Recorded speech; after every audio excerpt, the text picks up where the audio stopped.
शिक्षा the way of success की online classes में आपका स्वागत है। मैं अंकुर परमार आज लेकर आया हूँ आपका भाग 2। ठीक है, हमने पिछली क्लास में मात्रकों के बारे में चर्चा की थी। आज हम एक नया टॉपिक लेकर आए हैं, कार्य, शक्ति व ऊर्जा। इस पर जितने भी क्वेश्चन आपके बने हैं, आने वाली जितनी भी एग्जाम्स में जिनकी संभावनाएं हैं या फिर जो क्वेश्चन बार बार रिपीट होते हैं, उन्हीं क्वेश्चन को इस चैप्टर में मैंने शामिल किया है। ठीक है, बहुत ही अच्छे तरीके से आपको इस चीज़ को समझना है। चलिए हम आगे बढ़ते हैं। आज का जो पहला क्वेश्चन है वो है आपका, ऊर्जा संरक्षण का अर्थ है कि। ठीक है, इससे पहले मैं आपको कुछ चीज़ें समझाना चाहता हूँ। देखो भी, ये चैप्टर हमने शुरू किया है, जिनका भी बेसिक है ठीक है, बहुत अच्छी बात है। नहीं है तो 2-3 चीज़ें आप समझ ले। कार्य क्या होता है, तो कार्य के बारे में मैं आपको समझा दूँ कि किसी वस्तु पर लगाया गया बल और बल की दिशा में वस्तु का विस्थापन क्या कहलाता है, कार्य कहलाता है ना। तो इसका जो फार्मूला है वो आपको याद रखना है ना।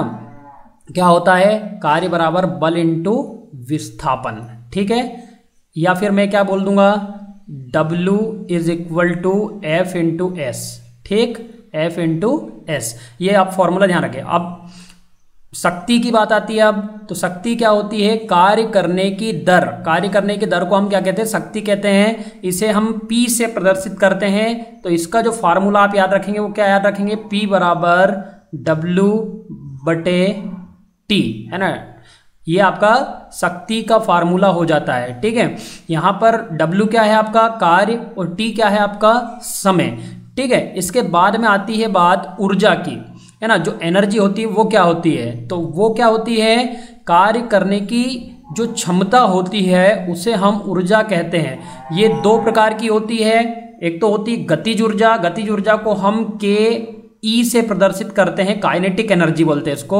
ठीक है ना। और इसका फॉर्मूला आप ध्यान रखेंगे, 1/2 गुणित mv²। ठीक है, क्या बोलूंगा, 1/2 इंटू mv²। ठीक है, ये गतिज ऊर्जा। स्थितिज ऊर्जा क्या होती है, तो उसको बोलते हैं पोटेंशियल एनर्जी। उसको Pe से प्रदर्शित किया जाता है या फिर U से भी प्रदर्शित किया जाता है। ठीक है, इसका फॉर्मूला क्या होता है, इसका फॉर्मूला होता है mgh। m क्या है यहाँ पर, द्रव्यमान है वस्तु का। g क्या है, ग्रेविटी है आपकी। ठीक है, और h क्या है आपका, उसकी वस्तु की ऊंचाई या हाइट। ठीक है, ये चीजें आपको ध्यान रखना है। ठीक है, मैंने तीनों चीजें आपको बता दी है, कार्य, शक्ति, ऊर्जा। ठीक है, और ऊर्जा में उसके दोनों टाइप आपके, गतिज ऊर्जा और स्थितिज ऊर्जा। चलिए हम अब क्वेश्चन पर आते हैं वापस। ठीक है, देखो, ऊर्जा संरक्षण का अर्थ है कि। ठीक है, ऊर्जा संरक्षण का अर्थ क्या है, ऊर्जा का उत्पादन व नष्ट किया जा सकता है। ऊर्जा का उत्पादन किया जा सकता है पर नष्ट नहीं किया जा सकता। ऊर्जा का उत्पादन नहीं किया जा सकता पर नष्ट किया जा सकता है। ऊर्जा का ना तो उत्पादन किया जा सकता है और ना ही नष्ट किया जा सकता। बिल्कुल राइट आंसर है। ठीक है ना। ऊर्जा संरक्षण का सिद्धांत कहता है कि ऊर्जा को ना तो उत्पन्न किया जा सकता है और ना ही नष्ट किया जा सकता है। चलिए आगे बढ़ते हैं दूसरे क्वेश्चन पर। देखो, अगला क्वेश्चन क्या है आपका, निम्न में से कौन सा साधन विद्युत ऊर्जा को यांत्रिक ऊर्जा में परिवर्तित करता है। तो विद्युत ऊर्जा को यांत्रिक ऊर्जा में परिवर्तित करना, है ना, electrical energy convert into mechanical energy. क्या, डायनेमो, है ना, ट्रांसफार्मर। अब देखो, इन चारों चीजों के बारे में मैं आपसे चर्चा करूंगा। डायनेमो क्या होता है, डायनेमो मतलब आपका जनरेटर का छोटा रूप, जो कि यांत्रिक ऊर्जा को विद्युत ऊर्जा में कन्वर्ट करता है। ठीक है, तो ये ऑप्शन गलत है। ठीक, इसके बाद में होता है ट्रांसफार्मर। भैया जो ट्रांसफार्मर होता है, इसको आप ग्रामीण क्षेत्रों में या अधिकतर जगह डीपी बोलते हैं। एक्चुअल में उसका डीपी नाम नहीं होता है, उसको हिंदी में परिणामित्र कहा जाता है। ध्यान रखना सभी लोग, है ना। ट्रांसफार्मर को हिंदी में क्या कहा जाता है, परिणामित्र। ठीक है, डीपी तो वो जो 2 पोल होते हैं उनको कहा जाता है जिन पर ये रखा हुआ होता है। ठीक है ना, 2 खंबे जो होते हैं, है ना। ठीक है, चलिए, ये क्या करता है, एसी वोल्टेज को बढ़ाता घटाता है ना, वोल्टेज को अप डाउन करता है। ठीक है, तो ये भी नहीं हो सकता। विद्युत मोटर, विद्युत मोटर क्या करती है, विद्युत मोटर को आप करंट देंगे और जिससे ये पानी ऊपर लेके आती है, मतलब आपकी क्या करती है, विद्युत ऊर्जा को यांत्रिक ऊर्जा में कन्वर्ट करती है। क्लियर, तो आपका आंसर क्या होगा, विद्युत मोटर। इंडक्टर क्या होता है, इंडक्टर एक कॉइल होती है जिसके बारे में हम आगे इस पर क्वेश्चन आएंगे, उनके बारे में हम चर्चा करेंगे। चलिए आगे की बात करें, अगला क्वेश्चन पे आते हैं हम। ठीक है, क्वेश्चन नंबर 3 क्या कहता है, एसी को डीसी में परिवर्तित करने के लिए उपयोगी साधन को कहते हैं। ये क्वेश्चन जेल प्रहरी में भी आया हुआ है, एमपी पुलिस में भी एक बार आ चुका है, और आपका एक एग्जाम होता है जूनियर इंजीनियर का, ठीक है, जो है एमपी गवर्नमेंट लेती है या दूसरी गवर्नमेंट्स में भी जूनियर इंजीनियर होता है, उनमें भी ये क्वेश्चन रिपीट हो चुका है। तो एसी जो होती है अल्टरनेटिंग करंट, एसी को डीसी में कन्वर्ट करने के लिए, डीसी क्या होता है आपका डायरेक्ट करंट, है ना। तो ट्रांसफार्मर अभी मैंने बताया कि भैया ये तो एसी वोल्टेज को बढ़ाता घटाता है, तो इसका कुछ रोल है नहीं। डायनेमो के बारे में भी हमने बात कर चुके हैं। डायनेमो के बारे में क्या बोला था मैंने कि डायनेमो क्या करता है, यांत्रिक ऊर्जा को विद्युत ऊर्जा में कन्वर्ट करता है, ठीक है। डीसी मोटर क्या करता है, अब डीसी मोटर जो होता है वो डीसी पे काम करेगा, ऑब्वियसली बात है। बचता क्या है, रेक्टिफायर, ठीक है। एसी को डीसी में परिवर्तित करने के लिए रेक्टिफायर का उपयोग किया जाता है, ठीक है, क्लियर। चलिए आगे बढ़ते हैं। एक मशीन 5 सेकंड में 20 जूल कार्य करती है, इसकी शक्ति होगी। जेल प्रहरी का क्वेश्चन है भैया ये, ठीक है। जेल प्रहरी 2013 जो था आपका, उसमें आया हुआ था, ठीक है। तो एक मशीन 5 सेकंड में 20 जूल कार्य करती है, इसकी शक्ति क्या होगी। अभी मैंने आपको एक कॉन्सेप्ट बताया है ना, शक्ति का क्या बताया था, P = W/T, ठीक है। अब यहां पर आपका W क्या है, W की वैल्यू रख दीजिए, है ना। W क्या है आपका कार्य, तो कार्य किसमें है, जूल में, कितना है 20, ठीक है, बटे टाइम कितना 5 सेकंड, तो ये 5 हो गया। 5 से 20 को काटा, कितने बार जाएगा भाग, 4 बार, ठीक है ना, 4, तो ये 4 क्या है आपकी वाट, ठीक है ना। 4 वाट कहां पे है ना। Option number C is the right answer of this question. चलिए आगे बढ़ें। क्वेश्चन नंबर 5, किसकी गतिज ऊर्जा सर्वोच्च है, ठीक है। आप देखो 0 डिग्री सेल्सियस पर बर्फ के कणों की, बी वाला ऑप्शन है 0 डिग्री सेल्सियस पर पानी की, सी वाला ऑप्शन है 100 डिग्री सेल्सियस पर पानी के कणों की, डी वाला ऑप्शन है 100 डिग्री सेल्सियस पर भाप के कणों की। तो इसका राइट आंसर है ऑप्शन नंबर डी, है ना। एक क्वेश्चन आता है जिसको आप लोग ध्यान रखें कि जो रोटी की भाप होती है ना, रोटी की भाप आपका डायरेक्ट आप जो आग के टच में आते हैं उससे ज़्यादा आपको रोटी की जो भाप निकलती है उसकी मतलब उष्मा जो होती है बहुत ज़्यादा होती है, उसका आपको ज़्यादा तीव्रता से गर्मी लगती है, ठीक है। तो इसका मतलब क्या है कि जो सर्वोच्च जो कणों की गतिज ऊर्जा होती है वो गैसों के कणों की ऊर्जा सर्वोच्च होती है। सबसे ज्यादा गतिज ऊर्जा जो होती है वो गैसों के कणों में होती है, और ये भाप जो होती है वो भी क्या है, एक प्रकार की गैस है। तो आप समझ में आया कि जो गतिज ऊर्जा होगी वो किसकी कणों की ज्यादा होती है, गैसों की। इसलिए 100 डिग्री सेल्सियस पर भाप के कणों की जो उष्मा होती है वो सर्वाधिक होती है। चलिए अगले आगे वाले क्वेश्चन पे आते हैं। क्वेश्चन नंबर 6, इलेक्ट्रिक आयरन द्वारा विद्युत ऊर्जा को किस ऊर्जा में बदला जाता है, ठीक है ना। तो प्रकाश ऊर्जा, यांत्रिक ऊर्जा, उष्मीय ऊर्जा। आयरन क्या है, इलेक्ट्रिक आयरन आपके घर की प्रेस, ठीक है। प्रेस क्या करती है, हीट जनरेट करती है, ऊष्मा पैदा करती है, मतलब इलेक्ट्रिकल एनर्जी को किस में बदलती है, उष्मीय ऊर्जा में परिवर्तित करती है। चलिए अगले क्वेश्चन पे आते हैं। कौन सा यंत्र ध्वनि ऊर्जा को विद्युत ऊर्जा में परिवर्तित करता है ना, मतलब साउंड एनर्जी को इलेक्ट्रिकल एनर्जी में, ठीक है। तो ध्वनि विस्तारक यंत्र, माइक्रोफोन, सौर सेल, डायनेमो। कौन करता है भैया, माइक्रोफोन, है ना। ध्यान रखना कौन सा यंत्र ध्वनि ऊर्जा को विद्युत ऊर्जा में परिवर्तित करता है, तो क्या करता है, माइक्रोफोन आपका कन्वर्ट करता है। और अगर आ जाए क्वेश्चन कि विद्युत ऊर्जा को ध्वनि ऊर्जा में कौन सा यंत्र कन्वर्ट करता है, तो आप लगाओगे लाउड स्पीकर, क्लियर, ठीक है। ये दोनों क्वेश्चन बहुत ही इंपॉर्टेंट हैं, और ये क्वेश्चन भी आपके जेल प्रहरी में आया हुआ है सन 2017, ठीक है। चलिए अगला क्वेश्चन देखें। एक कण स्वतंत्र रूप से घूम रहा है तब उसकी गतिज ऊर्जा स्थितिज ऊर्जा के समान होती है, गतिज ऊर्जा 0 से कम होती है, गतिज ऊर्जा 0 से अधिक होती है, गतिज ऊर्जा 0 होती है। तो आप एक बार बताओ, कोई कण अगर स्वतंत्र रूप से घूम रहा है तो क्या उसकी गतिज ऊर्जा 0 रहेगी, नहीं, 0 से अधिक रहेगी। ऑप्शन नंबर सी, ठीक है। अगले क्वेश्चन पे आते हैं। क्वेश्चन नंबर 9, एक मुक्त रूप से गिर रही वस्तु की स्थितिज ऊर्जा लगातार कम होती जाती है ना। यह लगातार, अब ऑप्शन देखते हैं, यह लगातार ध्वनि ऊर्जा में बदलती रहती है, या लगातार गतिज ऊर्जा में बदलती रहती है, या लगातार नष्ट होती रहती है, इनमें से कोई नहीं। ये एमपी पुलिस में आया हुआ क्वेश्चन है आपका, जो कि आपका जो जेल प्रेरी है उसमें भी ये क्वेश्चन रिपीट हो चुका है।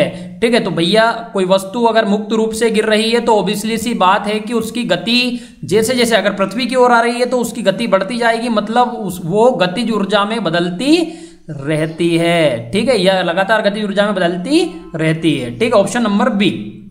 अगला क्वेश्चन देखो, एक पिंड पर किया गया कार्य है ना, कि जो कार्य होता है, आप एक चीज को नोट डाउन कर लो कि जो कार्य होता है वो हमेशा अदिश राशि होता है। कि सर आपने अदिश राशि कैसे बोल दिया, है ना, वे भौतिक राशियां जिनमें दिशा और परिमाण, है ना, जिनमें ना दिशा नहीं होती परिमाण होता है, वो अदिश राशियां कहलाती हैं। तो ऑप्शन नंबर बी। और सदिश क्या होती है, जिनमें वे भौतिक राशियां जिनमें दिशा और परिमाण दोनों होते हैं, क्या कहलाती है, सदिश राशि कहलाती है। क्लियर। चलिए अगला क्वेश्चन पे आते हैं हम। क्वेश्चन नंबर 11, निम्न में से कौन सी शक्ति की इकाई नहीं है? जूल पर सेकंड, है ना, ये भी शक्ति की इकाई है। वाट, ये भी शक्ति की इकाई है। ठीक है, क्योंकि देखो जूल पर सेकंड कैसे हो गया, क्योंकि अभी हमने शक्ति के बराबर क्या देखा था, P = W बाई क्या हो गया था, T, है ना। तो भैया ये जो W है ये क्या है आपका कार्य को हम मापते हैं जूल में, और ये जो टाइम है, टाइम का एसआई पद्धति में मात्रा होता है सेकंड, तो ये क्या होगा, जूल पर सेकंड। तो ये पहले वाला तो है आपका शक्ति का मात्रक। बी वाला है वाट, और जूल पर सेकंड के बराबर ही होता है क्या, वाट। ये क्वेश्चन भी कभी कभी आ सकता है कि वाट बराबर क्या होता है, तो आप लगाओगे जूल पर सेकंड। ठीक है, अब किलो जूल पर आवर ये भी होता है। ठीक है, किलो जूल पर आवर भी होता है। कौन नहीं होता, KWH, किलो वाट आवर। याद करो पिछली क्लास में मैंने इसका कुछ बताया था कि ये एनर्जी मीटर, ऊर्जा मापक, है ना, ऊर्जा की इकाई है किलो वाट आवर, व्यावसायिक इकाई। ठीक है, किलो वाट आवर। निम्न में से ये इकाई काय की है, शक्ति की नहीं है, ये ऊर्जा की है। चलिए आते हैं अगले क्वेश्चन पे।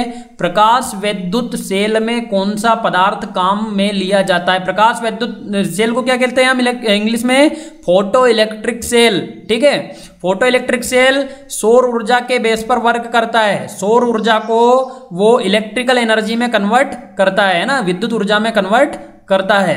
ठीक है, और इसमें देखो सबसे ज्यादा जो उपयोगी पदार्थ होता है वो होता है सीजियम। ध्यान रखना, विद्युत सेल, प्रकाश विद्युत सेल में सीजियम, और यहां पर सीजियम क्या है, CS। ठीक है, CS जो होता है वो, बी वाला ऑप्शन लिथियम, बेरियम, मैग्नीशियम, ये नहीं, सीजियम, प्रकाश विद्युत सेल में सीजियम। चलिए आगे बढ़े। क्वेश्चन नंबर 13, 50 वाट के 10 बल्बों को एक दिन में 10 घंटे तथा एक महीने तक जिसमें 30 दिन होते हैं प्रयोग में लाया जाता है, तो कितनी विद्युत ऊर्जा किलोवाट घंटा में खर्च होती है? ठीक है, अब मुझे एक चीज बताओ, अभी आपने एक चीज देखी थी, ध्यान रखना ये बहुत इंपॉर्टेंट चीज है, क्योंकि आपके घर पे जो बिजली का बिल आता है वो इसी की मेथड से आता है। अभी हमने कॉन्सेप्ट पढ़ा था P = W/T, है ना। अब ये वाट क्या है, ये W क्या है आपका, W है वर्क। अब वर्क ही तो आपका जितना है ना, W वर्क का मात्रक भी जो होता है, कार्य का मात्रक भी जूल होता है, और ऊर्जा का मात्रक भी क्या होता है, जूल होता है। तो अगर मैं ये समझूं कि जितनी ऊर्जा है उतना ही कार्य हुआ, तो हम U बराबर क्या लिख सकते हैं, W, है ना।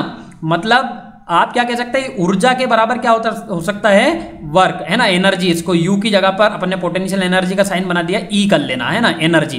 तो अगर मैं इसको एनर्जी के उससे देखो और इस T को इधर लेके जाऊं, P के जगह पे इधर, तो आपका कॉन्सेप्ट क्या बन जाएगा कि सर आपका W की जगह पे हमने E लिखा है, ठीक है ना, W की जगह पर क्या लिखा है हमने, E लिखा हुआ है ना। तो E = P × T। ठीक है, ये आपका कॉन्सेप्ट बन जाता है। लेकिन जो आपका यूनिट निकलता है, जो एनर्जी मीटर नापता है, वो हमने अभी देखा कि KWH, किलो वाट आवर में नापता है। तो किलो के लिए, किलो में बदलने के लिए इसको हम 1000 का भाग दे देते हैं। ये कॉन्सेप्ट आप ध्यान रखें हमेशा, ठीक है ना, बहुत ही इंपॉर्टेंट चीज होती है। ठीक है, चलिए अब क्वेश्चन को हम सोल्व करते हैं। तो हम एनर्जी या ऊर्जा निकालते हैं, है ना, ऊर्जा निकालते हैं E का मान। ठीक है, ऊर्जा निकाल रहे हैं, तो P की जगह पर पावर हम रख रहे हैं ना, कितने वाट है, 50 वाट के बल्ब हैं, इनटू कितने हैं, बोले सर 10 बल्ब हैं। ठीक है ना, कितने घंटे चलते हैं एक दिन में, 10 घंटे चलते हैं। ठीक है, कितने दिन के लिए, 30 दिन के लिए, महीना, एक महीना 30 दिन का बता रहा है वो। ठीक है, अब 31 का होगा तो आप 31 दिन कर देना यहाँ पे, है ना, चलिए बटे में किसका डिवाइड करूंगा, 1000 है ना, ये 1000 का भाग दे दिया। 3 जीरो से हम 3 जीरो कहीं की भी काट लेते हैं, ठीक है ना, ये 3 जीरो मैंने कट कर दी, ठीक है। अब क्या बचा, तो 5 3 15 है ना, 15 और 1 जीरो बच गई 150 kWh है ना, ये आपकी क्या आ गई यूनिट। अब आपकी 150 यूनिट बन गई एक महीने में। अगर आपके घर का बिल 8 रुपये प्रति यूनिट आता है तो आप क्या करोगे, इस 15 150 में गुणा कर दोगे 8 का, है ना, और क्या हो जाएगा, 15 8 120 होता है, 120 और ये 0, 1200 रुपये आपको देना पड़ेगा। ये बिजली का बिल बन गया आपका। इसी तरीके से बिजली का बिल निकलता है, ध्यान रखना, है ना, ठीक है। चलिए आगे बढ़ते हैं। विद्युत मोटर, जो हमने अभी पिछले वाला क्वेश्चन नंबर 13 जो हमने किया है, इसको ध्यान रखना है, जेल प्रहरी में आया हुआ क्वेश्चन है पिछले बार, है ना, और इस टाइप का क्वेश्चन रिपीट होने की संभावनाएं होती है 101%। केवल क्या करेगा, इसको चेंज कर देगा वो, जैसे 50 वाट है तो इसको हार्स पावर भी दे सकता है। अब हार्स पावर में ध्यान रखना आप कि 1 हार्स पावर में कितने वाट होते हैं, 746 वाट होते हैं ब्रिटिश प्रणाली में, और 1 हार्स पावर बराबर 735.5 मतलब 735.5 वाट होते हैं मीट्रिक प्रणाली में, है ना, और भारत में मीट्रिक प्रणाली यूज की जाती है, ठीक है। चलिए आगे बढ़ते हैं। विद्युत मोटर एक ऐसी युक्ति है जो परिवर्तित करती है। ये क्वेश्चन मैंने रिपीट नहीं किया है, ये क्वेश्चन एग्जाम में रिपीट हो चुका है, इसी चक्कर में वापस से ये क्वेश्चन आ चुका है, ठीक है ना। ये आपका एमपी पुलिस में वापस आया था और एक बार एमपी एसआई में भी ये क्वेश्चन रिपीट हो चुका है, ठीक है। तो विद्युत मोटर का हम पढ़ चुके हैं, विद्युत ऊर्जा को यांत्रिक ऊर्जा में कन्वर्ट करती है, ऑप्शन नंबर बी, ठीक है। चलिए अगला क्वेश्चन पे आते हैं हम, क्वेश्चन नंबर 15। ऊपर रखी टंकी में भरा पानी कौन सी ऊर्जा रखता है। अगर पानी स्थिर है तो सीधी सी बात है वो कौन सी ऊर्जा रखेगा, स्थितिज ऊर्जा, ठीक है। आप इस टाइप का और भी क्वेश्चन बनते हैं कि बांध में भरा हुआ पानी, अब बांध में अगर पानी रुका हुआ है, भरा हुआ है, तो उसमें कौन सी एनर्जी है, स्थितिज ऊर्जा है ना। स्प्रिंग है, स्प्रिंग खींचा हुआ है और वो वहीं पर स्थिर है, तो उसमें भी कौन सी ऊर्जा है, स्थितिज ऊर्जा है, ठीक है। अगर कोई वस्तु स्थिर है तो उसकी स्थिति को बनाए रखने के लिए जिस ऊर्जा की आवश्यकता होती है उसे स्थितिज ऊर्जा कहते हैं। और अगर कोई वस्तु गतिशील है तो उसकी गति को बनाए रखने के लिए जिस ऊर्जा की आवश्यकता होती है उसे गतिज ऊर्जा कहते हैं। दोनों की डेफिनेशन भी बता दी मैंने, अच्छे से ध्यान रखना। चलिए आगे बढ़ते हैं। ऊर्जा की व्यावसायिक इकाई इनमें से कौन सी है, तो जूल, वाट, किलोवाट, किलोवाट घंटा, ये वही चीज लिखी हुई है, ध्यान रखना। कौन सी, कि सर बार बार आप बता रहे हो, और क्योंकि बार बार रिपीट हो रहा है क्वेश्चन, है ना, KWH किलो वाट आवर, और मैंने अभी बताया पिछले क्वेश्चन में,